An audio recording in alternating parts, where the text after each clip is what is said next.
ಎಲ್ಲ ಭಾವಿಸಿ ಭಗವಂತನ ಇಂಡೈರೆಕ್ಟ್ ಆಗಿ ಅದು ಭಗವಂತನನ್ನೇ ನಮ್ಗೆ ಅನುಕೂಲ ಆಗುವ ಹಾಗೆ ಭಗವಂತ ನಡ್ಕೊಳ್ಳಿಲ್ಲ. ಅವನೇ ಪ್ರಭು, ಅವನೇ ಭೋಕ್ತ. ಎದುರಾಳಿಯಲ್ಲಿ ನಿಂತು ನಮಗೆ ಯಾವುದೋ ನಮ್ಮ ಕರ್ಮದ ಪ್ರಾರಬ್ಧದ ಅನಾನುಕೂಲತೆಯನ್ನುಂಟು ಮಾಡುವವನು ಅವನೇ, ಮತ್ತು ನಮ್ಮಲ್ಲಿ ನಿಂತು ನಮಗೆ ಆ ಸುಖವೋ ದುಃಖವೋ ಅದರ ಫಲವನ್ನ ಒಳಗಿನಿಂದ ನಿಂತು ಕೊಡಿಸ್ತಾ ಇರುವವನು ಅವನೇ. ಅವನೇ ಭೋಕ್ತ.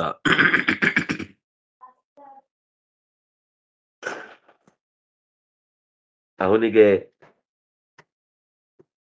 ಜಗತ್ತಿನಲ್ಲಿರುವ ಪ್ರತಿಯೊಂದು ವಸ್ತುವಿನ ಬಗೆಗೂ ಕೂಡ ಸ್ಪಷ್ಟವಾದ ವಸ್ತು ಮಾತ್ರ ಅಲ್ಲ, ವ್ಯಕ್ತಿಗಳು ಸೇರಿ ತಿಳುವಳಿಕೆ ಇರುವುದರಿಂದಲೇನೆ ಎಲ್ಲದರ ಒಳಗೆ ನಿಂತು ಅದರ ವೈಭೋಗಗಳನ್ನ ಕೊಡಿಸಿ, ಅಂದ್ರೆ ಪ್ರಭುತ್ವದಿಂದ ಕೊಡಿಸಿ, ತಾನೇ ನಿಂತು ಒಳಗಿನಿಂದ ಭೋಗಿಸಿ ಅದರ ಸುಖವನ್ನ ಜೀವನಿಗೆ ಕೊಡುವವನು ಅವನೇ. ಒಂದು ವೇಳೆ ನತುಮಾಂ ಅಭಿಜಾನಂತಿ, ಎಷ್ಟು ಚಂದ ಇದೆ ಅಭಿಜಾನಂತಿ. ನಾವೀಗ ಭಗವನ್ ನಾಮಸ್ಮರಣೆ ಮಾಡುತ್ತೇವಲ್ವಾ, ಈಗ ನಾವು ವಿಶ್ವೇಶ ತೀರ್ಥರ ಹೆಸರನ್ನ ಕರೀತೇವೆ ಅಂದ್ರೆ ನಮಗೆ ವಿಶ್ವೇಶ ತೀರ್ಥರ ರೂಪ ನೆನಪಾಗುತ್ತೆ. ನಾವು ನಮ್ಮ ಬಂಧುಗಳ ಹೆಸರನ್ನ ಅಥವಾ ತಮ್ಮನೋ ಅಣ್ಣನೋ ಅಕ್ಕನೋ ತಂಗಿನೋ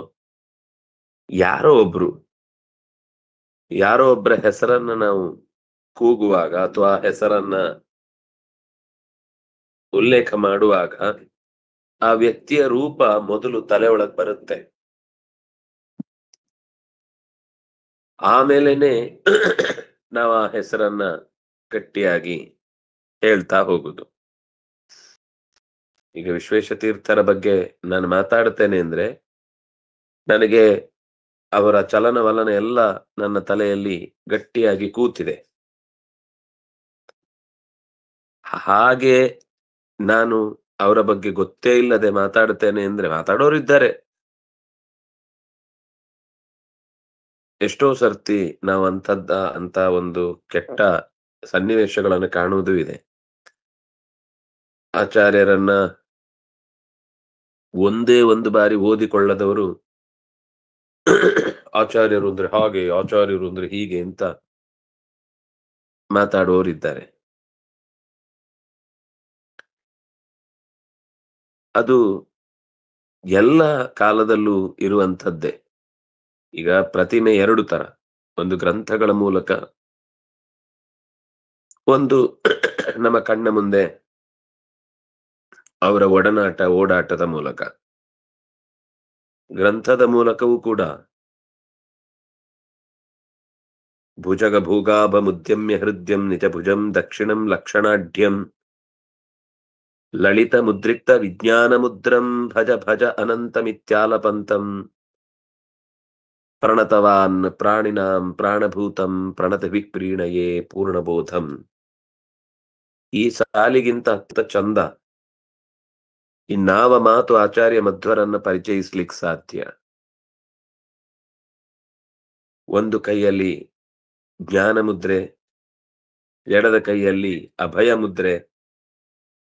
ತಿಳಿರಿ ಅವನನ್ನು ಅಂತ ಭರವಸೆಯಿಂದ ತಾನೇ ತಿಳುವಳಿಕೆಯ ರಾಶಿಯನ್ನೇ ನಮ್ಮ ಮುಂದಿರಿಸಿ, ಭಯಪಡದಿರಿ ನಾನಿದ್ದೇನೆ, ಭಗವಂತನ ನೆರವು ನಿಮ್ಗೆ ಸದಾ ಇರುತ್ತೆ, ನಾನಿದ್ದೇನೆ ಅಂತ ಹೇಳಿ ನಾನೇ ದೇವರು ಅಂತ ಹೇಳ್ಕೊಳ್ಳಿಲ್ಲ.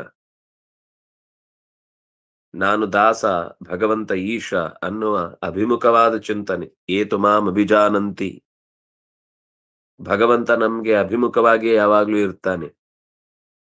ಅವನ ನಾಮಸ್ಮರಣೆ ಮಾಡುತ್ತೇವೆ ಅಂದ್ರೆ ಅವನ ರೂಪ ನಮ್ಮ ಕಣ್ಣ ಮುಂದೆ ಇರಬೇಕು.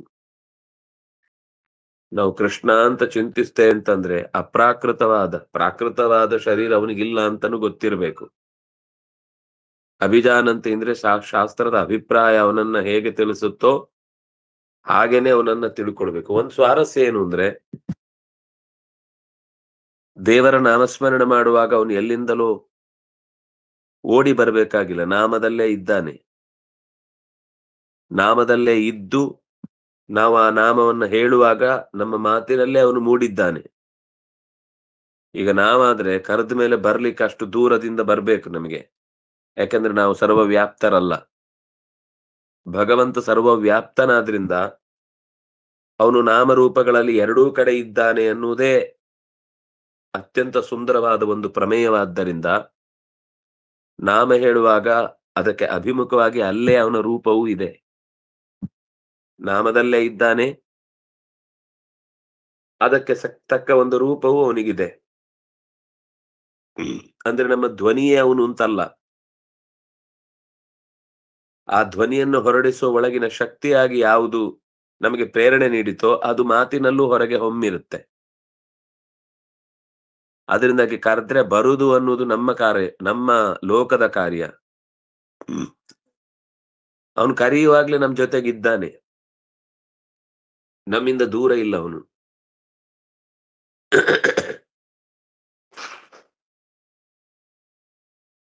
ತದೇವ ಅಂತಿಕಮಂತಿಕಾತ್.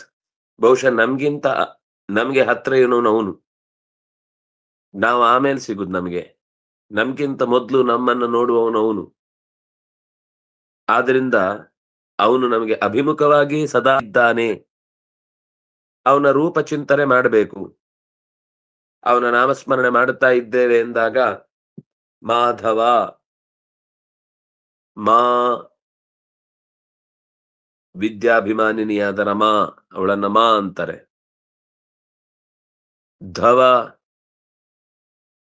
ಗಂಡ ಅಂತರ್ಥ, ಅಥವಾ ಭರ್ತ ಅಂತರ್ಥ, ಅಥವಾ ಅತ್ಯಂತ ಪ್ರೀತಿ ಪಾತ್ರವಾದ ಜೊತೆಗಿರಬೇಕಾದ ತತ್ವ, ಮನಸ್ಸನ್ನ ಸದಾ ಹಂಚಿಕೊಂಡು ಬದುಕುವವ ಅಂತರ್ಥ. ಅಂತಹ ಭಗವಂತನ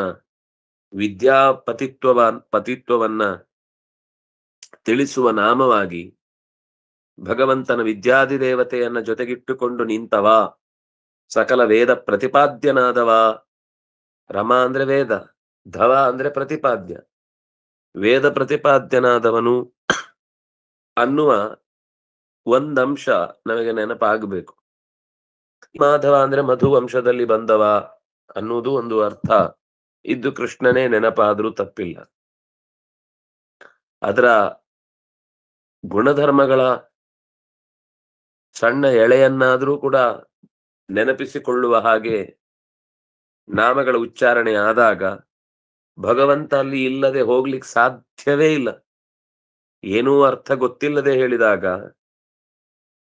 ಅವನಿದ್ರೂ ಕೂಡ ನಾವು ಅದರ ಪ್ರೆಸೆನ್ಸ್ ಅನ್ನು ಅನುಭವಿಸುವುದು ಕಷ್ಟವಾಗಬಹುದು. ಯಾಕೆಂದ್ರೆ ನಮ್ಗೆ ಅದರ ಅರ್ಥವೇ ಗೊತ್ತಿಲ್ಲ. ಯಾಕೆ ನಾಮಸ್ಮರಣೆ ಮಾಡುವಾಗ ಅರ್ಥ ತಿಳಿದು ಮಾಡಬೇಕು ಅಂತ ಹೇಳುವುದು ಅಂದ್ರೆ, ಎಷ್ಟೋ ಸರ್ತಿ ವಸ್ತು ಕಿಸೆಯಲ್ಲೇ ಇದ್ರೂ ಕೂಡ ಅದರ ಅರಿವಿಲ್ಲದೆ ಇದ್ರೆ ಅದು ನಮ್ಗೆ ಹೇಗೆ ಉಪಯುಕ್ತವಾಗುವುದಿಲ್ಲವೋ ಹಾಗೆ ನಾಮವನ್ನು ಹೇಳುವಾಗ ಅವನೇ ಅಲ್ಲಿದ್ರೂ ಕೂಡ ಅವನ ಪ್ರೆಸೆನ್ಸ್ ಅನ್ನು ಅನುಭವಿಸ್ಲೇಬೇಕಾದ ಅರಿವು ಇಲ್ಲದೆ ಹೋದಾಗ, ನನಗೆ ಜ್ಞಾನ ಇದೆ, ನಾನು ತಿಳಿಯಬಲ್ಲೆ ಅನ್ನೋ ತಿಳಿಯು ಇಲ್ಲದೆ ಹೋದ್ರೆ ನಂಗೆ ತಿಳಿಲಿಕ್ಕೆ ಆಗುಲ್ಲ. ಜ್ಞಾನದ ಜ್ಞಾನ ಅನ್ನೋದಿದೆಯಲ್ವಾ, ಅದು ಅಭಿಜಾನಂತಿ. ನಾನು ತಿಳಿಯಬಲ್ಲವ, ನನಗೆ ತಿಳಿಯುವ ಅನುಕೂಲತೆಯನ್ನು ಭಗವಂತ ಕೊಟ್ಟಿದ್ದಾನೆ. ಅದು ಜೀವಕ್ಕೆ ಮಾತ್ರ ಇರುವ ಅಪರೂಪದ ಶಕ್ತಿ. ಅದರಲ್ಲೂ ಮನುಷ್ಯ ಶರೀರದಲ್ಲಿ ಮಾತ್ರ ಈ ಅವಕಾಶ ಹೆಚ್ಚು. ಆದ್ರಿಂದಾಗಿ ಯಾರು ಇಂಥ ಮನುಷ್ಯನ ಅವಕಾಶ ಸಿಕ್ಕಿದ್ದನ್ನು ಕೂಡ ಚೆಲ್ಲಿ ಹೋಗ್ತಾನೋ, ತತ್ವೇನಾತಶ್ಚ್ಯವಂತಿತೆ, ಮತ್ತೊಮ್ಮೆ ಅವನು ಮನುಷ್ಯ ಶರೀರಕ್ಕೆ ಬರಲ್ಲ, ಮತ್ತೊಮ್ಮೆ ಅವನಿಗೆ ತತ್ವದ ದಾರಿ ಸಿಗಲ್ಲ. ಎಲ್ರೂ ಉತ್ತಮವಾದ ಗತಿ ಹೋಗುದನ್ನು ನೋಡ್ತಿರ್ತಾನೆ, ಹೊಟ್ಟೆ ಉರ್ಕೊಂಡು, ಕೈ ತಿಕ್ಕಿಕೊಂಡು, ತಲೆ ಚಚ್ಕೊಂಡು ಪ್ರಾಣ ಬಿಡುತ್ತಾನೆ. ತನ್ನೆದುರುಗಡೆ ಕೈಗೆ ಸಿಕ್ಕದ್ದನ್ನ ಚೆಲ್ಲಿ ಎದುರುಗಡೆ ಒಂದು ಯಾವುದೋ ಟ್ರೈನ್ ಹತ್ಬೇಕಿರುತ್ತೆ, 4-5 ಸರ್ತಿ ಈ ಟ್ರೈನಿಂದ ಆ ಟ್ರೈನ್, ಆ ಟ್ರೈನಿಂದ ಇನ್ನೊಂದು ಟ್ರೈನ್ ಎಲ್ಲ ಹತ್ತಿ ಮೇಲೆ ಬಂದು ಯಾವುದೋ ನಂಬರ್ ಆಚೀಚೆ ಆಗಿದೆ ಅಂತ ಅನ್ಕೊಂಡು ಪ್ಲಾಟ್ಫಾರ್ಮ್ ಹತ್ತಿ ಮೇಲಿನಿಂದ ಬ್ರಿಡ್ಜಿನಿಂದ ಕೆಳಗೆ ನೋಡ್ತಾನೆ, ತಾನು ಹತ್ತಬೇಕಾದ ಟ್ರೈನು ಇಷ್ಟೊತ್ತು ಹತ್ತಿ ಎಳೆದು ನೋಡಿದ್ನಲ್ಲ ಅದೇ ಟ್ರೈನು ಅದು ಹೋಗ್ತಾ ಇರುತ್ತೆ. ಹೇಗಾಗುತ್ತೋ ಹಾಗೆ ನಮಗೆ ಕೈಗೆ ಸಿಕ್ಕ ಸಂಪತ್ತನ್ನ ಚೆಲ್ಲಿ, ಅಯ್ಯೋ ನನ್ನ ಸಂಪತ್ತು ನನ್ನ ಕೈಯಿಂದ ದೂರವಾಯ್ತಲ್ಲ ಅಂತ ನಾವು ಭಾವಿಸ್ತಾ ಕೂತಂತೆ ದುರವಸ್ಥೆ ಅಂತ ಅನ್ನೋದು ನಮ್ಮನ್ನ ಅತ್ಯಂತ ಚೆನ್ನಾಗಿ ಬಾಚಿ ತಬ್ಬಿಕೊಂಡು ನಮ್ಮನ್ನ ಅಳಸತ್ತೆ. ಚ್ಯವಂತಿ ಜಾರಿ ಹೋಗುತ್ತಾನೆ, ತತ್ವೇನ ಚ್ಯವಂತಿ, ತತ್ವದ ದಾರಿಯಿಂದಲೇ ಮರೆಯಾಗಿ ಬಿಡ್ತಾರೆ. ಮತ್ತೆ ಯಾವತ್ತಿಗೂ ಆಚಾರ್ಯರ ಅಪರೂಪದ ಸೊತ್ತು ಸಿಗ್ಲಿಕ್ಕೆ ಸಾಧ್ಯ ಇಲ್ಲ. ಎಷ್ಟೋ ಜನ ಈ ಭಾಗವತದ ಕಥೆ ಹೇಳುವಾಗ ಎಷ್ಟು ಚೆನ್ನಾಗಿ ಹೇಳ್ತಾರೆ, ಆದ್ರೆ ಎಷ್ಟು ಚೆನ್ನಾಗಿ ತಪ್ಪನ್ನೇ ಹೇಳ್ತಾ ಇದ್ದಾರೆ ಅಂತ ಕೆಲವೊಂದ್ ಸರ್ತಿ ನಮಗೆ ಆ ಮಾತುಗಳನ್ನ ಕೇಳಿದಾಗ ಅವರಿಗಿರುವ ದೀಕ್ಷೆ, ಅವರಿಗಿರುವ ಭಕ್ತಿ, ಅವರಲ್ಲಿರುವ ಆ ಡೆಡಿಕೇಶನ್ ಇತ್ಯಾದಿಗಳನ್ನ ನೋಡಿದಾಗ ಆಚಾರ್ಯರು ಸಿಕ್ಕಿದ್ರೆ ಎಷ್ಟು ಎತ್ತರಕ್ಕೆ ಹೋಗ್ತಿದ್ರು. ಅಂದ್ರೆ ನಾವು ಅದನ್ನ ಸಿಗ್ಬೇಕು, ಅವ್ರಿಗೆ ಸಿಗ್ಬೇಕಿತ್ತು ಅಂತ ಹೇಳುದಲ್ಲ, ಆದ್ರೆ ಆ ಅರಿವಿನಲ್ಲಿ ಕೊರತೆ ಉಂಟಾದಾಗ ಇಷ್ಟು ಸಲೀಸಾಗಿ ಇಷ್ಟು ಹತ್ರ ಬಂದು ತತ್ವದಿಂದ ದೂರ ಆಗಿ ಬಿಟ್ರಲ್ವಾ ಅಂತ ಕೆಲವೊಮ್ಮೆ ಅನ್ಸುದಿರುತ್ತೆ. ಅವರಿಗೂ ಹಾಗೆ ಆಗ್ತಾ ಇರುತ್ತೆ. ನಾನು ಇಷ್ಟು ಪ್ರಯತ್ನ ಪಡ್ತಾ ಇದ್ದೇನೆ, ಏನೋ ಇದರಲ್ಲಿ ನನಗೆ ಅಪೂರ್ಣತೆ ಕಾಡ್ತಾ ಇದೆ, ಸತ್ಯ ಏನಿರಬಹುದು? ಅಚ್ಯುತ ಪ್ರಜ್ಞರ ತುಂಬಾ ಹಿಂದಿನ ಗುರುಗಳೊಬ್ರು ಆ ತೊಡೆಯಲ್ಲಿ ತಲೆ ಇಟ್ಟು ಪ್ರಾಣ ಬಿಡುವ ಹೊತ್ತಿಗೆ ನನಗೆ ಯಾಕೋ ದೇವರನ್ನ ಗುಣ ಇಲ್ಲದವನು ಅಂತ ಚಿಂತಿಸ್ಲಿಕ್ಕೆ ಆಗ್ತಾನೆ ಇಲ್ಲ, ಇದ್ರಲ್ಲಿ ಏನೋ ತಪ್ಪಿದೆ. ಅನಂತ ವರ್ಷಗಳ ಕಾಲ ಒಬ್ಬ ತಪಸ್ವಿ ತನ್ನ ಜೀವದ ಹಂಗನ್ನ ತೊರೆದು ಕಾಡಿನಲ್ಲಿ ಪ್ರಾಣಿಗಳು, ಭೂತಗಳು ಅಥವಾ ಕ್ರೂರವಾದ ಜಂತುಗಳು ಇವೆಲ್ಲದರ ಇವುಗಳೆಲ್ಲದರ ದಾಳಿಗೆ ಪ್ರಾಣವನ್ನ ಒಡ್ಡಿಯೂ ಕೂಡ ಅದರ ಮಧ್ಯದಲ್ಲಿ ದೇವತೆಗಳ 106 ತರದ ಪರೀಕ್ಷೆಗಳು, ಜೋರಾದ ಗಾಳಿ, ಜೋರಾದ ಬಿಸಿಲು, ಜೋರಾದ ಮಳೆ, ಜೋರಾದ ಚಳಿ, ಅದರ ಜೊತೆಗೆ ಮನಸ್ಸುಗಳನ್ನ ಕೆಣಕುವಂತಹ ಅಪ್ಸರೆಯರ ಸೆಳೆತಗಳು, 106 ತರದ ಭಯವನ್ನು ಹುಟ್ಟಿಸುವ ವಾತಾವರಣ, ತನ್ನ ಹೆಂಡತಿ ಮಕ್ಕಳನ್ನ ದೂರಕ್ಕೆ ಇರಿಸಿ ಆ ಭೋಗದ ಬದುಕಿಗೆ ತಿಲಾಂಜಲಿ ಇತ್ತು. ನಾನು ಕೇವಲ ನನ್ನ ಅಂತರಂಗದ ಗೆಳೆಯನಾದ ಭಗವಂತನನ್ನ ತಿಳಿಯುವುದಕ್ಕೆ ಈ ಪ್ರಯತ್ನ ಅಂತ ಭಾವಿಸಿ 16,000 ವರ್ಷಗಳ ಕಾಲ ಮೂಳೆಯ ತನಕ ದೇಹವನ್ನ ದಂಡಿಸಿ, ಚರ್ಮ ಮೂಳೆಗೆ ಅಂಟಿ ಮಧ್ಯದ ಮಾಂಸ ಎಲ್ಲ ಎಷ್ಟೋ ಸಲ ಆವಿಯಾಗಿ ಇಂಗಿ ಹೋಗಿರುತ್ತೆ, ಕಡ್ಡಿಗಳ ತರ ಕೂತಿರ್ತಾರೆ, ಹುತ್ತ ಬೆಳೆದು ಬಿಡುತ್ತೆ ಮೈ ಮೇಲೆ. ಅಂತಹ ಸ್ಥಿತಿಯ ತನಕ ತಲುಪಿ ಏನೋ ಒಂದು ಅಪೂರ್ವವಾದ, ಅಂದ್ರೆ ಇಷ್ಟು ಕಷ್ಟಪಟ್ಟು ಏನೋ ಪಡೀತಾ ಇದ್ದಾರೆ ಅಂದ್ರೆ ಅದು ಎಷ್ಟು ಪ್ರೆಷಿಯಸ್ ಆದ ಸಂಗತಿ ಅಂತ ಯೋಚನೆ ಮಾಡ್ಬೇಕು ನಾವು. ಅಂತಹ ಅಪೂರ್ವವಾದ ರಹಸ್ಯವಾದ ಬದುಕಿಗೆ ಅನಿವಾರ್ಯವಾದ ವೇದ್ಯಂ ವಾಸ್ತವ ಮಾತ್ರ ವಸ್ತು ಶಿವದಂ, ತಿಳಿಯಲೇಬೇಕಾದ ತತ್ವವನ್ನ ನಮ್ಮ ಹಿರಿಯರು ಜೀವನ ಪೂರ್ತಿ ಕಷ್ಟಪಟ್ಟು ತಿಳಿದದ್ದನ್ನ, ಅವರ ಆ ಒಳಗಿನ ಇಂಟ್ಯೂಷನಲ್ ಫ್ಲಾಶಸ್ ಚೆನ್ನಾಗಿ ಹೊಳೆದ ಸತ್ಯವನ್ನ ನಾವು ಕ್ಷಣ ಮಾತ್ರದಲ್ಲಿ ಅದಕ್ಕೇನು ಅರ್ಥ ಇಲ್ಲ, ಅದೆಲ್ಲ ಸುಮ್ನೆ ಅನುವಾದ ಮಾಡ್ಲಿಕ್ಕೆ ಬಂದದ್ದು ಅಂತ ನಾವು ಋಷಿಗಳ ಮರ್ಯಾದೆ ತೆಗೆದ್ರೆ ಅವನಿಗೆ ಗುಣವೇ ಇಲ್ಲ. ಅವರು ಭಗವಂತನನ್ನ ಎಷ್ಟು ಚೆನ್ನಾಗಿ ಕಂಡು ಕೇಳಿ ನೋಡಿ ದೇಹದ ಎಲ್ಲಾ ಇಂದ್ರಿಯಗಳಿಂದಲೂ ಕೂಡ ಭಗವಂತನನ್ನ ಅನುಭವಿಸಿ ನಮಗೆ ಆ ಮಂತ್ರಗಳ ಮೂಲಕ ತೆರೆದಿಟ್ಟ ಸಂಗತಿಗಳನ್ನ ನಾವು ಗಮನಿಸಿಯೂ ಕೂಡ ಈ ಮಂತ್ರಗಳೆಲ್ಲ ಏನು ಹೇಳಲ್ಲ, ಇದು ಕೇವಲ ಅನುವಾದಕಗಳು, ಇದು ಕೇವಲ ತತ್ಕಾಲದ ಭ್ರಮೆಗಳು ಅಂತನ್ನುವ ರೀತಿಯಲ್ಲಿ ಬಿಂಬಿಸಿದ್ರೆ ಆ ಮಂತ್ರಕ್ಕೆ ಏನು ಅರ್ಥ ಆಗುತ್ತೆ, ಆ ಜೀವನದ ತ್ಯಾಗಕ್ಕೆ ಯಾವ ಬೆಲೆಯನ್ನ ಕೊಟ್ಟ ಹಾಗಾಗುತ್ತೆ. ಮತ್ತು ಇಷ್ಟೆಲ್ಲ ಜಗತ್ತಿನ ಅಪೂರ್ವವಾದ ನೂರಾರು ಬಗೆಯ ವೈವಿಧ್ಯಗಳನ್ನ ತಂದುಕೊಂಡು ನಮಗೆ ಜೀವನಾನುಭವ ಈ ಪ್ರಪಂಚವನ್ನ ಸೃಷ್ಟಿ ಮಾಡಿದವನಲ್ಲಿ ಏನು ಕ್ವಾಲಿಟಿ ಇಲ್ಲ, ಏನೂ ಅವನಿಗೆ ಈ ಜಗತ್ತಿನ ಜೊತೆಗಿನ ಸೃಷ್ಟಿಯ ವಿಷಯದಲ್ಲಿ ಹೊಂದಾಣಿಕೆ, ಭಾವ, ಪ್ರೀತಿ ಏನೂ ಇಲ್ಲ ಅಂದ್ರೆ ಇದು ಇಡೀ ಜೀವನದಲ್ಲಿ ಶೂನ್ಯದ ಜೊತೆಗೆ ಬದುಕಿದ ಹೆಸರು ಮಾತ್ರ ಬೇರೆ ಇರುತ್ತೆ. ಆ ಅನುಭವವನ್ನ ನಾವು ಎಂದೂ ಕೂಡ ಒಪ್ಪಿಕೊಳ್ಳಿಕ್ ಸಾಧ್ಯವೇ ಇಲ್ಲ. ಏನೂ ಇಲ್ಲ, ಕೇವಲ ಖಾಲಿ ಖಾಲಿ ಜಗತ್ತು ಅಂತ. ಹಾಗೆ ತಪ್ಪು ತಿಳಿದಾಗ ನತು ಮಾಂ ಅಭಿಜಾನಂತಿ ತತ್ವೇನ ತಶ್ಚ್ಯವಂತಿತೆ, ಅವರು ತತ್ವದ ದಾರಿಯಿಂದ ಬಹಳ ದೂರಕ್ಕೆ ತೆರಳಿ ಬಿಡ್ತಾರೆ. ಬುದ್ಧಿವಂತಿಕೆಯಿಂದ ಎಷ್ಟು ಬೇಕಾದರೂ ಸಮರ್ಥನೆ ಮಾಡಬಹುದು, ಆದ್ರೆ ಅನುಭವದ ವ್ಯವಸ್ಥೆಯನ್ನ ಮತ್ತೆ ಮತ್ತೆ ಪ್ರಶ್ನೆಗೆ ಒಡ್ಡಿಕೊಂಡಾಗ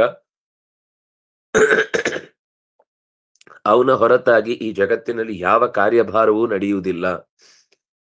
ಏನು ನಡೆದ್ರೂ ಕೂಡ ಅದು ಅವನದ್ದೇ ಭಿಕ್ಷೆ. ನಮಗೆ ಜೀವನದಲ್ಲಿ ಏನ್ ಅವ್ಯವಸ್ಥೆ ಆದ್ರೂ ಕೂಡ ಅದು ಅವನೇ ಕೊಟ್ಟ ಶಿಕ್ಷೆ. ಸುಖ ಅಂದ್ರೆ ಭಿಕ್ಷೆ, ದುಃಖ ಅಂದ್ರೆ ಶಿಕ್ಷೆ. ಶಿಕ್ಷೆಯೂ ಕೂಡ ಶಿಕ್ಷೆ ಅಲ್ಲ, ಅದು ಶಿಕ್ಷಣ. ತಾಯಿ ಮಗುವಿನ ಏಳಿಗೆಗಾಗಿ ಎಚ್ಚರ ವಹಿಸಿ ಕೆಲವೆಲ್ಲ ರೆಸ್ಟ್ರಿಕ್ಷನ್ಸ್ ಗಳನ್ನ ಹಾಕ್ತಾಳಲ್ವಾ, ಅಥವಾ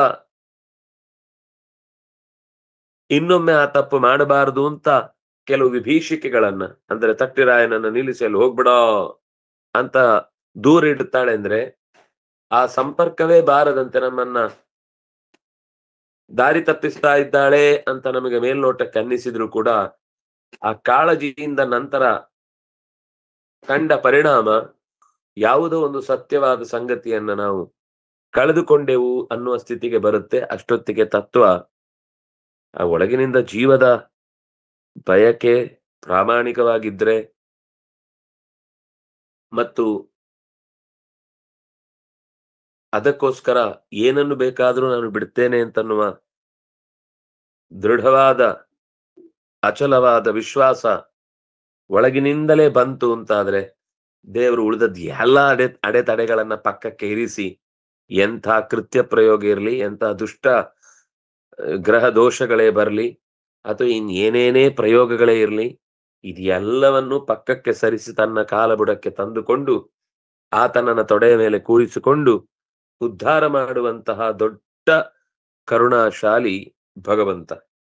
ಯಾರೇ ಇರಲಿ, ಅದು ಯಾವುದೇ ಲಿಂಗ, ಜಾತಿ, ಮತ ಭೇದಗಳಿಲ್ಲದೆ ಭಕ್ತನಾದವನ ಹೃದಯಕ್ಕೆ ಹತ್ತಿರದಲ್ಲಿ ಇದ್ದು ರಕ್ಷಣೆ ಕೊಡುವಂತಹ ವಿಶೇಷತೆಯನ್ನ ಭಗವಂತ ಹೊಂದಿದ್ದಾನೆ.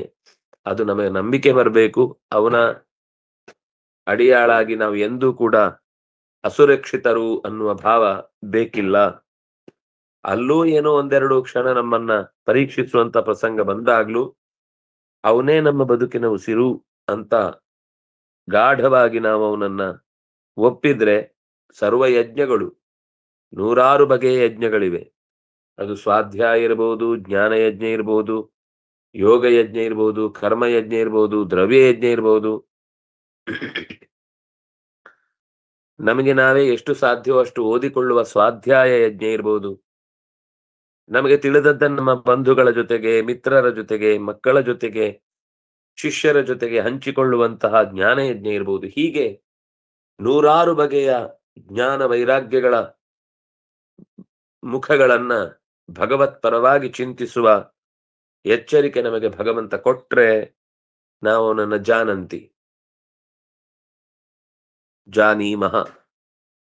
ಪರಂತು ಯದಾ ಅವನ ಈ ದೂರದೃಷ್ಟಿಯನ್ನ ನಾವು ಅರ್ಥ ಮಾಡಿಕೊಳ್ಳದೆ ಕೇವಲ ನಮ್ಗೆ ಈಗಾಗಿರುವ ವ್ಯವಸ್ಥೆಯ ಬಗ್ಗೆನೇ ನಾವು ಮಾತಾಡಿಕೊಂಡು ತುಂಬಾ ಹಂಗಿಸಿದ್ರೆ,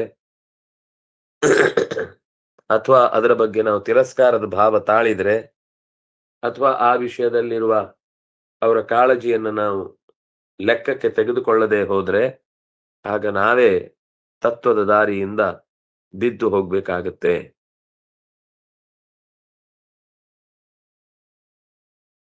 ಅವಿಧಿಪೂರ್ವಕತ್ವೇ ಕಾರಣಂ ಆಹ. ಅವಿಧಿಪೂರ್ವಕಂ ಅಂತಂದ್ರೆ ಎಲ್ಲ ಯಜ್ಞಗಳ ಭೋಕ್ತೃ, ಎಲ್ಲ ಯಜ್ಞಗಳ ಪ್ರಭು ಅವನೇ ಆಗಿದ್ದಾನೆ. ಆದ್ರೂ ಕೂಡ ಅವನೇ ಎಲ್ಲ ಕಾರ್ಯಗಳಿಗೆ ಕಾರಣ ಅಂತ ತಿಳಿದೂ ಕೂಡ ಅದನ್ನ ತಿರಸ್ಕರಿಸಿದ್ರೆ ಅಂಥವನಿಗೆ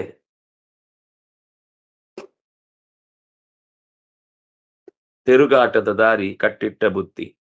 ಒಂದೋ ತಿರುಗಾಟದ ದಾರಿ, ಒಂದೋ ಕತ್ತಲೆಯ ಕೊಂಪೆ.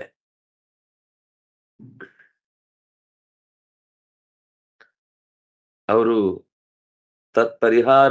ತತ್ಪರಿವಾರತ್ವಾದಿಕಂ ಅಜಾನತಾಂ ಇದಂ ಫಲಂ ಅಂತ ಒತ್ತಿ ಹೇಳಿದ್ದರಲ್ಲಿ ತಮೋ ಯಾತಿ ಧ್ರುವಂ, ಅಂಧನ್ ತಮೋ ಯಾಂತಿ ಧ್ರುವಂ. ಅಂಧನ್ ತಮಸ್ಸಿನ ಕಡೆಗೆ ಹೋಗಿ ಬೀಳ್ತಾರೆ.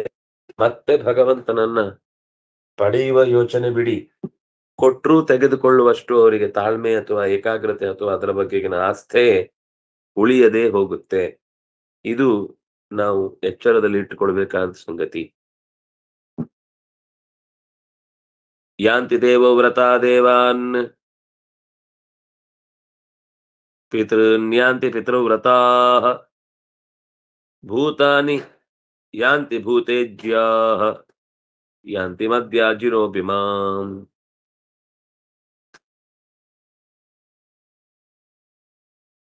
ಮತ್ತೆ ಕೆಲವು ಫಲಗಳನ್ನ ಹೇಳ್ತಾ ಇದ್ದಾರೆ. ತುಂಬಾ ಸೂಕ್ಷ್ಮವಾದ ವಿಷಯ.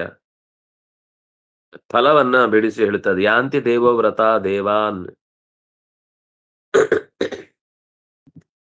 ದೇವತೆಗಳಲ್ಲಿ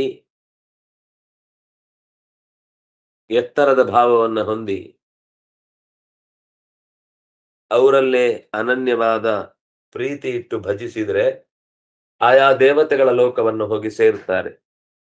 ದೇವವ್ರತಾಹ ದೇವಾನ್ ಯಾಂತಿ ಅಂದ್ರೆ ಇಂದ್ರಿಯ ಭೋಗಗಳ ಹಿನ್ನೆಲೆಯಲ್ಲಿ ಆಯಾ ದೇವತೆಗಳ ಎತ್ತರವನ್ನ ಅಥವಾ ಅವರ ಶಕ್ತಿ ಸಾಮರ್ಥ್ಯಗಳನ್ನ ಕಲ್ಪಿಸಿಕೊಂಡು ಉಪಾಸನೆ ಮಾಡಿದಾಗ ಅವರು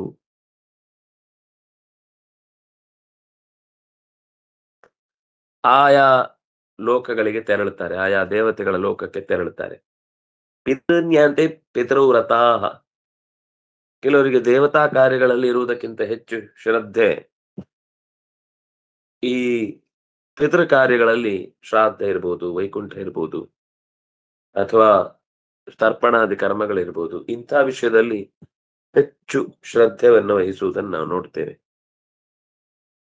ತತ್ವೇನ ಅತಶ್ಚವಂತಿ, ಹಿಂದೆ ತತ್ವದ ದಾರಿಯಿಂದಲೇ ಅವರು ಜಾರಿ ಹೋಗ್ತಾರೆ ಅಂತ ಮಾತು ಹೇಳಿದ್ರಲ್ವಾ. ಇದು ಉಪಾಸನೆಯ ನಮ್ಗೇನ್ ಅನ್ಸುತ್ತೆ ಅಂದ್ರೆ ಯಾವ ದೇವತೆ ಆದ್ರೇನು ಸರ್, ದೇವನೊಬ್ಬ ನಾಮ ಹಲವು. ಹೌದು, ಕರೆಕ್ಟೇ. ಅದು ಅದರ ಅರ್ಥ ಏನು ಅಂತ ತಿಳ್ಕೊಳ್ಳೋದ್ರಲ್ಲಿ ನಾವು ಸೋತದ್ದು. ಪ್ರಧಾನ ದೇವತಾ ಶಕ್ತಿ ಒಬ್ಬನೇ, ಎಲ್ಲಾ ನಾಮಗಳು ಅವನದ್ದೇ. ಉಳಿದ ದೇವತೆಗಳು ಇದ್ದಾರೆ, ಅವರಿಗೆ ಉಳಿದ ನಾಮಗಳನ್ನ ಭಗವಂತನೇ ಕೊಟ್ಟು ಬಿಟ್ಟ, ಕೆಲವನ್ ಕೊಡ್ಲಿಲ್ಲ ಅನ್ನೋ ಉಲ್ಲೇಖನು ಉಪನಿಷತ್ತುಗಳಲ್ಲಿದೆ. ಈಗ ನಾರಾಯಣ, ದಾಮೋದರ, ಓಂ ಅನ್ನುವ ಅಚ್ಯುತ, ಈ ನಾಮಗಳೆಲ್ಲ ಉಳಿದ ಯಾರಲ್ಲೂ ಕೂಡ ದೇವತೆಗಳಲ್ಲಾಗ್ಲಿ ಅಥವಾ ಉಳಿದಂತೆ ಇನ್ಯಾವುದೇ ಮನುಷ್ಯರಿಗೆ ಏನಾದ್ರೂ ಹೊಸ ಹೆಸರಿಡಬೇಕು ಅನ್ನೋ ಬಯಕೆಯಿಂದ ಇಡ್ತಾರೆ ಹೊರತು ಶಾಸ್ತ್ರೀಯವಾಗಿ ತಿಳಿದ ಹೆಸರಿಡುವವರು ದೇವತೆಗಳ ಹೆಸರನ್ನ ಇಡುವಾಗ ಆ ನೆನಪಿನಿಂದ ಭಗವಂತನ ಎಚ್ಚರ ಬರಲಿ ಅಂತ ಇಡುದು ಹೊರತು ಇವ್ ನನ್ ಮಗ ಅಂತ ದೇವತೆ ಆಗ್ತಾನೆ ಅಂತ ಅರ್ಥದಲ್ಲಿ ಅಲ್ಲ. ಆದ್ರೆ ಅದು ದೈವ ಮತ್ತೆ ಬೇರೆ. ಆದ್ರೆ ಪಿತೃನ್ಯಾಂತೆ ಪಿತೃವ್ರತಾಹ, ತಂದೆಯ ಹಿರಿಯರ ಬಳುವಳಿ ಏನು ಪಡೆದಿರ್ತೇವೆ, ಅದು ಸ್ಥಿರ ಆಸ್ತಿ ಇರ್ಬೋದು, ಚರ ಆಸ್ತಿ ಇರ್ಬೋದು, ಯಾವೆಲ್ಲ ಬಗೆಯ ಶ್ರೇಷ್ಠತೆಯನ್ನು ಸಂಪಾದಿಸಿರ್ತಾನೋ ಅಲ್ಲಿಂದ ಮುಂದೆ ಅವನಿಗೆ ವಾಪಸ್ಸು ಚಕ್ರ ಕಾದಿರುತ್ತೆ, ಅವನ ಪುಣ್ಯದ ಡೆಪಾಸಿಟ್ ಖಾಲಿ ಆದಾಗ. ಇನ್ನು ಕೆಲವರು ಇರ್ತಾರೆ, ಭೂತಾನಿ ಯಾಂತಿ ಭೂತೇಜ್ಯಾಹ, ಭೂತಗಳನ್ನ ಹೊಂದುತ್ತಾರೆ. ಈ ಭೂತಗಳನ್ನು ಅಂತಂದ್ರೆ ಇದರಲ್ಲೂ ಮತ್ತೆ 3 ತರ ಇದೆ. ಕೆಲವು ಉಪದ್ರವ ಕೊಡ್ಲಿಕ್ಕೆ ಇರುವಂಥವುಗಳು. ಕೆಲವು ಕೇವಲ ಆನಂದವನ್ನ, ಅಂದ್ರೆ ಅವುಗಳಿಗೊಂದು ರತಿ, ಖುಷಿ ಪಡುದು. ಹಿಂಸೆ ಮಾಡಿ ಕೊಲ್ಲಲ್ಲ. ಅಂದ್ರೆ ಉಪದ್ರ ಮಾಡಿ ನಮ್ಮ ಚಡಪಡಿಕೆಯನ್ನ ನೋಡಿ ಖುಷಿ ಪಡ್ತಾವೆ. ಇದು 2ನೇ ತರದ್ದು. 3ನೇದ್ದು ಮನುಷ್ಯನನ್ನ, ತನ್ನನ್ನು ಯಾರು ನಂಬ್ತಾರೋ ಅವರನ್ನ ರಕ್ಷಿಸುವ ತನಕವೂ ಅದು ಅವನ ಜೊತೆಗಿರುತ್ತೆ. ಅವನಿಗೆ ಎಲ್ಲಿ ತನಕ ಈ, ಹೇಗೆ ಮನೆಗಳಿಗೆ ಅಥವಾ ವ್ಯಕ್ತಿಗಳಿಗೆ ಆಯುಷ್ಯ ಅಂತ ಹೇಳ್ತೇವೋ, ಹಾಗೆ ಇವುಗಳಿಗೂ ಕೂಡ ಭೂಮಿಯಲ್ಲಿ ಒಂದಿಷ್ಟು ಕಾಲ ಅನುಗ್ರಹ ಉನ್ಮುಖವಾಗಿ ಕೆಲಸ ಮಾಡುವಂತಹ ಆ ಜವಾಬ್ದಾರಿಗಳಿರ್ತವೆ. ಅವುಗಳು ಪ್ರಮಥಗಣಗಳೇ, ರುದ್ರದೇವನ ಪರಿವಾರದಲ್ಲೇ ಬರುವಂಥವ್ರು. ತುಂಬಾ ಈ ವಿಷಯದಲ್ಲೂ ನಮಗೆ ತಿಳ್ಕೊಳ್ಳಿಕ್ಕಿದೆ. ನೋಡಿಲ್ಲ. ಇದರ ಬಗ್ಗೆ ಏನು ತಲೆ ಕೆಡಿಸಿಕೊಳ್ಳುವುದು ಅಂತ ನಾವು ಬಿಟ್ಟುಬಿಟ್ಟಿದ್ದೇವೆ. ಆದರೆ ಈ ದುಷ್ಟ ಶಕ್ತಿಗಳಲ್ಲಿ, ಅದು ಸಾತ್ವಿಕವಾದ ಭೂತಗಳಲ್ಲೂ ಕೂಡ ಇರುವ ಶಕ್ತಿಯನ್ನ ತನ್ನ ವಶಕ್ಕೆ ತಂದುಕೊಳ್ಳುವ ಪ್ರಯತ್ನವೇ ಈ ಕಾಪಾಲಿಕರು ಇತ್ಯಾದಿ ಸ್ವಲ್ಪ ತೀವ್ರವಾದ ತಮೋಗುಣ ಭೂಯಿಷ್ಠವಾದ ಉಪಾಸನೆಯ ಕ್ರಮಗಳನ್ನ ನಾವು ನೋಡ್ತೇವೆ. ಇದು ಮಾಮೂಲು ಮನುಷ್ಯರ ಉಪಾಸನೆ ಅಂತ ಇರಲ್ಲ. ಭೂತಗಳಲ್ಲೇ ಶುದ್ಧವಾದ ಉಪಾಸನೆ, ಅಶುದ್ಧವಾದ ಉಪಾಸನೆ ಅಂತೆಲ್ಲ ಇರುತ್ತೆ. ಆ ಈ 3 ರೀತಿಯ ಚಿಂತನೆಗಳಲ್ಲಿ ಯಾರು ಸಾತ್ವಿಕವಾದ ಭೂತಗಳ ಅನುಷ್ಠಾನ ಮಾಡ್ತಾನೋ, ಭೂತೇಜ್ಯಾಹ, ಅವರು ಭೂತಗಳನ್ನೇ ಹೋಗಿ ಸೇರ್ತಾರೆ, ಭೂತಗಳ ಲೋಕಕ್ಕೆ. ಅಂದ್ರೆ ಅವರೇ ಭೂತವಾಗಿ ಮತ್ತೆ ಕೆಲವು ಕಾಲ ತನ್ನನ್ನು ನಂಬಿದವರಿಗೆ ಆಶ್ರಯವನ್ನು ಕೊಡುತ್ತೆ. ಅಥವಾ ಅವನ ಜೊತೆಗೆ ಯಾರು ತನ್ನನ್ನ ರಕ್ಷಿಸಿದ್ರೋ ಆ ವ್ಯಕ್ತಿಯ ಜೊತೆಗೆ ಸ್ವಲ್ಪ ದಿವಸ ಇದ್ದು ಅವನು ಕೂಡ ಒಂದಿಷ್ಟು ಮರ್ಮ, ಒಂದಿಷ್ಟು ಅದ್ಭುತಗಳನ್ನ ಲೋಕದಲ್ಲಿ ತೋರಿಸ್ತಾನೆ. ಇದು ಭೂತಾನಿ ಯಾಂತಿ ಭೂತೇಜ್ಯಾಹ ಯಾಂತಿ ಮದ್ಯಾಜಿನೋಪಿ ಮಾಂ. ಈ ಭೂತಗಳದ್ದೇ ಒಂದು ದೊಡ್ಡ ಪ್ರಪಂಚ. ನಮ್ಗೆ ಅವುಗಳ ಬಗ್ಗೆ ಹೆಚ್ಚು ಪರಿಚಯ ಇಲ್ಲ, ಅದರಿಂದಾಗಿ ನಾವಷ್ಟು ಗಂಭೀರವಾಗಿ ಅದರ ಬಗ್ಗೆ ತಲೆ ಕೆಡಿಸಿಕೊಳ್ಳುವುದಿಲ್ಲ. ನಾವು ಸಾಮಾನ್ಯ ಈ ಸಂಸ್ಕಾರಗಳಲ್ಲೆಲ್ಲ ಕಲ್ಲುಗುಂಡನ್ನ ಮಗುವಿನ ತೊಟ್ಲು ಜೊತೆಗಿಡುದು, ಷಷ್ಠೀ ದೇವಿ ಪೂಜೆ ಅಂತ ಮಾಡುದು ಇತ್ಯಾದಿಗಳೇನೇನೋ ಇದೆ, ಬಾಲಗ್ರಹಗಳು ಅಂತ. ಮಕ್ಕಳು ಕಿಟಾರ್ ಅಂತ ಕಿರಿಚುದು. ಅದರಲ್ಲೂ ಹೇಗಿರುತ್ತೆ ಅಂತಂದ್ರೆ, ಅದು ಮಧ್ಯಾಹ್ನದ ಹೊತ್ತು ಮೈ ಮೇಲೆ ಆ ಮಗುವಿಗೆ ಬಟ್ಟೆ ಇಲ್ಲದೆ ಇರುವ ಸಂದರ್ಭದಲ್ಲಿ ಅಂತಹ ಶಕ್ತಿಗಳ ಪ್ರವೇಶದಿಂದಾಗಿ ಮಗು ಎಂದೂ ಆ ರೀತಿ ಕಿರುಚಿಯೇ ಗೊತ್ತಿಲ್ಲ, ಅಷ್ಟು ಧ್ವನಿಯೇ ಇಲ್ಲ. ಅಂತ ಮಗು ಬಿಡದೆ ಗಂಟ್ಲು ಹರ್ಕೊಳ್ಳೋ ತನಕ ಇಡೀ ದಿವಸ ಬೊಬ್ಬೆ ಹಾಕುತ್ತೆ. ಯಾಕೆ ಅಂತ ತಾಯಿಗೂ ಗೊತ್ತಾಗುದಿಲ್ಲ, ತಂದೆಗೂ ಗೊತ್ತಾಗುದಿಲ್ಲ. ಇದು ಒಂದು ಕಡೆ ನಮ್ಮ ಪರಿಚಯದವರ ಆ ಗೊತ್ತಿದ್ದವರ ಮನೆಯಲ್ಲೇ ನಡೆದದ್ದು. ಎಷ್ಟು ಅದು ಬೊಬ್ಬೆ ಹಾಕ್ತಿತ್ತು ಅಂದ್ರೆ ಇಡೀ ದಿವಸ ಬೊಬ್ಬೆ ಹಾಕ್ತಿತ್ತು. ಕೊನೆಗೆ ಅದರ ತಾಯಿ ತುಂಬಾ ಅವರಿಗೆ ಆತಂಕ ಆಯ್ತು. ಏನ್ ಅಳುನೇ ನಿಲ್ಲಿಸ್ತಿಲ್ಲ, ಬೊಬ್ಬೆ ಹೊಡಿತಾನೆ ಇದೆ. ನಮ್ಗೆ ಆ ರೀತಿ ಒಂದು 10 ನಿಮಿಷ ಬೊಬ್ಬೆ ಹೊಡೆದ್ರೆ ಗಂಟ್ಲು ಸುಸ್ತಾಗಿ ಬೇಡ ಅಂತ ನಾವು ನಿಲ್ಲಿಸ್ಬಿಡ್ತೇವೆ. ಸಾಕಪ್ಪ, ಇದು ಏನ್ ಕಿರುಚಾಡಿ ಉಪಯೋಗ ಇಲ್ಲ. ಮತ್ತೆ ಕೊಡ್ಬೇಕಾದದನ್ನ ಯಾವ್ದನ್ನು ತಪ್ಪಿಸ್ತಿರ್ಲಿಲ್ಲ. ಅದಕ್ಕೆ ಏನ್ ಬೇಕೋ ಅದನ್ನೇ ಮಾಡಿ ಹಾಕ್ತಿದ್ರು. ಎಲ್ಲಾ ಸರಿ. ಆದ್ರೂ ಅದು ಅಳು ನಿಲ್ಲಿಸ್ತಿರ್ಲಿಲ್ಲ. ಅವರ ಹತ್ತಿರದಲ್ಲೇ ಗೊತ್ತಿದ್ದವರು ಒಬ್ರಿದ್ರು. ಅವ್ರತ್ರ ಹೋಗಿ ಹೀಗ್ ಆಗ್ತಾ ಇದೆ. ಅದು ಎಲ್ಲಿ ಹೊರಗ್ ಬರ್ಲಿಕ್ಕೂ ತಯಾರಿಲ್ಲ ಮನೆಯಿಂದ. ಕರ್ಕೊಂಡು ಹೋಗ್ಲಿಕ್ಕೂ ತಯಾರಿಲ್ಲ. ಕೊನೆಗೆ ಯಾರನ್ನೋ ಒಬ್ರನ್ನ ಮನೆಯಲ್ಲಿ ನೋಡ್ಕೊಳ್ಲಿಕ್ ಬಿಟ್ಟು ಈ ವ್ಯಕ್ತಿಗಳ ಹತ್ರ ಬಂದು ಕೇಳಿದ್ರೆ, ಇಂಥವ್ರು ಬಹಳ ಜನ ಈಗ್ಲೂ ಇದ್ದಾರೆ. ಇವತ್ತು ಅದರ ಗಾಂಭೀರತೆ ಹೊರಟೋಗ್ಬಿಟ್ಟಿದೆ. ಅವ್ರು ಎಷ್ಟು ಅಂದ್ರೆ ತನ್ನ ಹೆಸರು ಹೇಳಿ, ನಾನ್ ಹೇಳಿ ಕಳಿಸಿದ್ದು ಅಂತ ಹೇಳಿ ಭಸ್ಮ ಹಚ್ಚು ಅಂತ ಹೇಳಿ ಕಳಿಸಿದ್ರು. ಆ ಹೆಂಗಸು ಅವರ ಹೆಸರು ಹೇಳಿ, ಅಂದ್ರೆ ಆ ವ್ಯಕ್ತಿಯನ್ನು ಗುರುತಿಸುವ ಭಯ ಪಡುತ್ತೆ.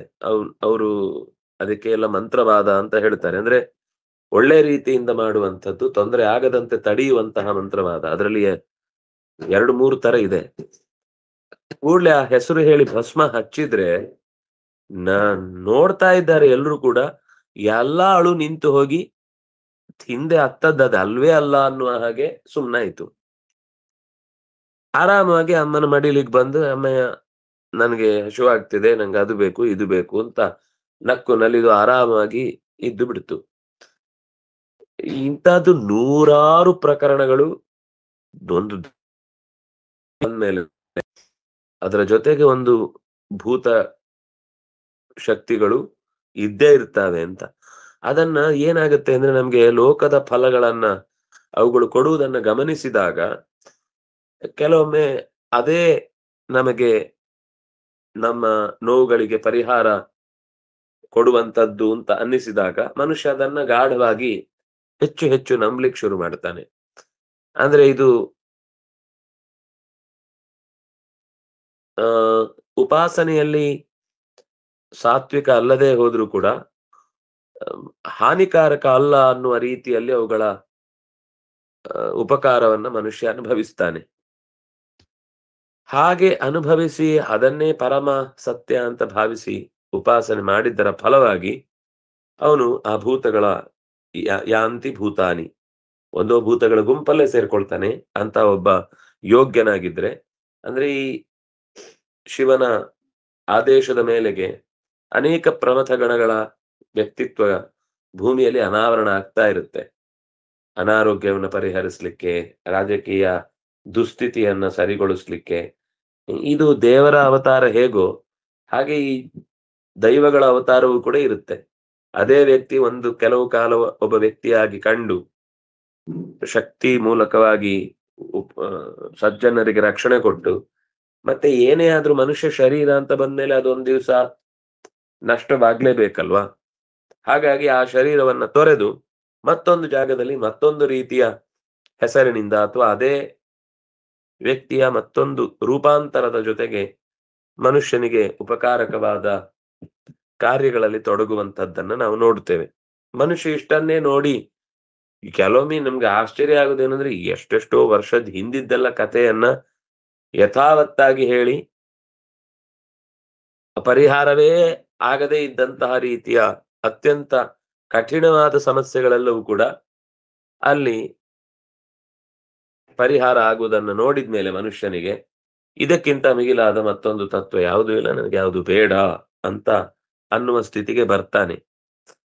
ಆದ್ರಿಂದ ಮನುಷ್ಯನ ಅಪೇಕ್ಷೆಗಳನ್ನು ಈಡೇರಿಸಲಿಕ್ಕೆ ದೇವತೆಗಳಿದ್ದಾರೆ, ಪಿತೃಗಳಿದ್ದಾರೆ, ಭೂತಗಳಿದ್ದಾವೆ. ಎಲ್ಲವನ್ನ ಅನುಸರಿಸಿ ಅವರವರಿಗೆ ಬೇಕಾದ ದಾರಿಯಲ್ಲಿ ಅವರವರು ತಮ್ಮ ಫಲಾಪೇಕ್ಷೆಯನ್ನ ಅಪೇಕ್ಷಿಸಿಕೊಂಡು ಸಾಕ್ತಾ ಹೋಗ್ತಾರೆ.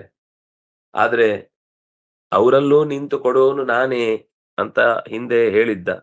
ಮಾಮೇವತೆ ಯಜಂತೆ ಅವಿಧಿ ಪೂರ್ವಕಂ. ಅವರೆಲ್ಲರಲ್ಲೂ ಇದ್ದು ಭೂತಗಳಲ್ಲೂ ಇದ್ದು ಆ ಭೌತಿಕ ಫಲವನ್ನ ಕೊಡುವವನು ಅವನೇ, ಭಗವಂತನೇ ಕೊಡುದು. ಯಾಕಂದ್ರೆ ಏಕೋ ವಿಷ್ಣುರ್ ಮಹದ್ಭೂತಂ ಪೃಥಕ್ ಭೂತಾನ್ಯನೇಕಶಃ ತ್ರೀನ್ ಲೋಕಾನ್ ವ್ಯಾಪ್ಯ ಭೂತಾತ್ಮ ಭುಂಕ್ತೆ ವಿಶ್ವಭುಗವ್ಯಯ. 3 ಲೋಕಗಳನ್ನು ವ್ಯಾಪಿಸಿದಂತಹ ಮಹಾಭೂತ ಉಳಿದ ಸಣ್ಣ ಪುಟ್ಟ ಭೂತಗಳಲ್ಲಿ ನಿಂತು ಆಗಬೇಕಾದ ಕೈಂಕರ್ಯವನ್ನು ನಡೆಸ್ತಾನೆ ಅಂತ ಅನ್ನೋದು ಕೂಡ ಒಂದು ಭಗವಂತನ ಆಟವೇ, ಭಗವಂತನ ಲೀಲೆಯೇ. ಈ ವಿಷಯದಲ್ಲಿ ತಿಳುವಳಿಕೆ ಇಲ್ಲದೆ ಹೋದಾಗ ನಮಗೆ ಓಹ್ ಇದು ಭಾರಿ ಸ್ಟ್ರಾಂಗ್ ಅಂತೆ, ಭಾರಿ ಅದ್ಭುತ ಅಂತೆ. ಹೌದು, ನಮಗೆ ಲೋಕದ ದೃಷ್ಟಿಯಿಂದ ನೋಡುವಾಗ ಅದು ಅತ್ಯಂತ ಅದ್ಭುತವಾದದ್ದೇ. ಯಾವಾಗ ಅದಕ್ಕೊಂದು ಆಯುಷ್ಯ ಇದೆ ಅಲ್ವಾ, ಅದಾದ್ಮೇಲೆ ಅದೇನು ಇಲ್ಲ, ಲೋಕದಲ್ಲಿ ಸೈಲೆಂಟ್ ಆಗಿ ತಾನಿರುತ್ತೆ. ಆದ್ರೆ ಆ ರುದ್ರ ಪ್ರಶ್ನದಲ್ಲಿ ಭಗವಂತನ ಅಂದ್ರೆ ಚತುರ್ಮುಖನ ಮತ್ತು ರುದ್ರದೇವನ ಅನೇಕ ಪರಿವಾರದ ಬಗ್ಗೆ ನಿರೂಪಣೆ ಮಾಡುತ್ತಾ ರುದ್ರದೇವರ ಗಣ ಎಲ್ಲಾ ಕಡೆ ಇದೆ. ನಾವು ಅದಿಲ್ಲದ ಜಾಗವನ್ನು ನೋಡ್ಲಿಕ್ಕೆ ಸಾಧ್ಯ ಇಲ್ಲ. ನೀರಿನಲ್ಲಿ, ಗಾಳಿಯಲ್ಲಿ, ಬೆಂಕಿಯಲ್ಲಿ, ವಸ್ತುಗಳಲ್ಲಿ, ವ್ಯಕ್ತಿಗಳಲ್ಲಿ ಎಲ್ಲಾ ರೀತಿಯಿಂದಲೂ ನಮ್ಮನ್ನು ದೃಷ್ಟಿಸ್ತಾ ಇರ್ತಾರೆ. ಅದನ್ನ ಬಿಟ್ಟು ನಮಗೆ ಯೋಚಿಸ್ಲಿಕ್ಕೆ ಸಾಧ್ಯ ಇಲ್ಲ. ನಮಗೆ ಇಷ್ಟು ಕೆಲಸವೋ ಅಂತ ಅವರು ಕೂಡ ಯಾವತ್ತೂ ಈ ವಿಷಯದಲ್ಲಿ ತಮ್ಮ ಹೊಣೆಗಾರಿಕೆ ಇದು ಅಂತ ಭಾವಿಸಿದ ಸಾತ್ವಿಕರಾದವರು ಅವನಿಗೆ ಎಚ್ಚರವನ್ನ ಕೊಡ್ತಾರೆ. ನಾವು ಕೊಟ್ಟಂತಹ ತಿಳುವಳಿಕೆ ಇದಕ್ಕಿಂತ ಹೆಚ್ಚಿನ ಪ್ರಜ್ಞಾವಂತರಾಗಿ ಮನುಷ್ಯ ಬಾಳ್ಲಿಕ್ಕೆ ಅವಕಾಶ ಇದೆ. ಆದ್ರಿಂದಾಗಿ ಯಾಂತಿ ಮಧ್ಯಾಜಿನೋಪಿಮಾನ್, ಯಾರು ಇದೇನು ಒಂಥರ ಎಲ್ಲ ಹೇಳಿ ಕೊನೆಗೆ ತನ್ಬೇಳೆ ಬೇಯಿಸೋ ಲೋಕದ ಲೋಕಲ್ ಸ್ವಾರ್ಥಪರವಾದ ಚಿಂತಕರ ರೀತಿಯಲ್ಲಿ ಕಾಣುತ್ತಲ್ವಾ ಅಂತ ನಮಗೆ ಅನ್ನಿಸ್ಬಹುದು. ಈ ವಿಷಯದಲ್ಲಿ ಅವನಿಗೆ ತಿಳಿವಳಿಕೆ ಇರುವಷ್ಟು, ಯಾಕೆಂದ್ರೆ ಉಳಿದ ಯಾವುದೇ ದೇವತೆಗಳಾಗ್ಲಿ ಪಿತೃಗಳಾಗ್ಲಿ ಭೂತಗಣಗಳಾಗ್ಲಿ ಇವುಗಳೆಲ್ಲದಕ್ಕೂ ಕೂಡ ಅವುಗಳ ವ್ಯಾಪ್ತಿಗೆ ಒಂದು ಮಿತಿ ಇದೆ. ಇದಕ್ಕಿಂತ ಆಚಿನದ್ದನ್ನೆಲ್ಲ ಮಾಡ್ಲಿಕ್ಕೆ ಆಗುದಿಲ್ಲ. ಅಂದ್ರೆ ಜಗತ್ತಿನಲ್ಲಿ ಅನೇಕ ತರದ ಎಷ್ಟೋ ದೂರದ ಊರಿನಲ್ಲಿ ನಡೆದ ಘಟನೆಗಳಿಗೆ ಇದು ಸಾಕ್ಷಿಯಾಗಿ ನಿಂತು ಅವನಿಗೆ ಉಪಕಾರ ಮಾಡಿ ಬಂದದ್ದು ಇತ್ಯಾದಿಗಳೆಲ್ಲ ನಡೀತಾ ಇರುತ್ತೆ, ಅದು ಕಾಣ್ತಾ ಇರುತ್ತೆ. ಮತ್ತದು ಒಂದೇ ಅಲ್ಲ, ಅಂತಹ ಅನಂತ ರಾಶಿಗಳು ಇದ್ದದ್ರಿಂದ ಯಾವುದಕ್ಕೆ ಹೆಚ್ಚು ಜನ ಆಕರ್ಷಣೆಗೊಳಗಾಗ್ತಾರೋ ಅದು ತತ್ಕಾಲದಲ್ಲಿ ಅತ್ಯಂತ ಫೇಮಸ್ ಆಗುತ್ತೆ.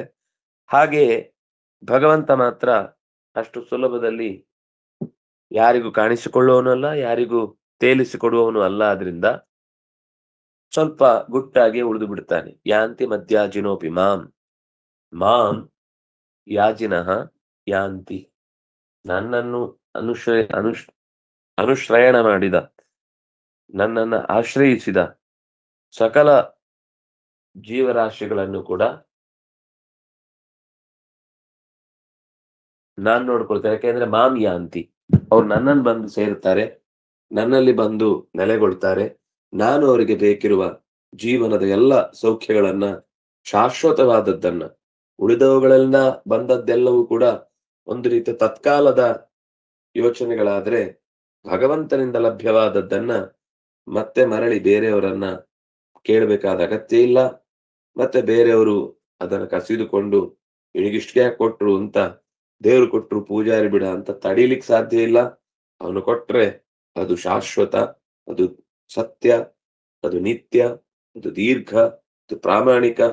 ಹೀಗೆ ಎಷ್ಟು ರೀತಿಯಿಂದ ಆ ಸುಖದ ಬಗೆಗೆ ನೀವು ಚಿಂತನೆ ಮಾಡ್ತೀರೋ ಅಷ್ಟೂ ಸೌಖ್ಯವನ್ನ ಆ ನಾಮದ ಅನುಸಂಧಾನದಿಂದ ಸಿಗುವುದು ಸಾಧ್ಯ ಅನ್ನೋದನ್ನ ಅತ್ಯಂತ ಸುಂದರವಾಗಿ ಕೃಷ್ಣನೂ ನಿರೂಪಣೆ ಮಾಡಿದ್ದಾನೆ.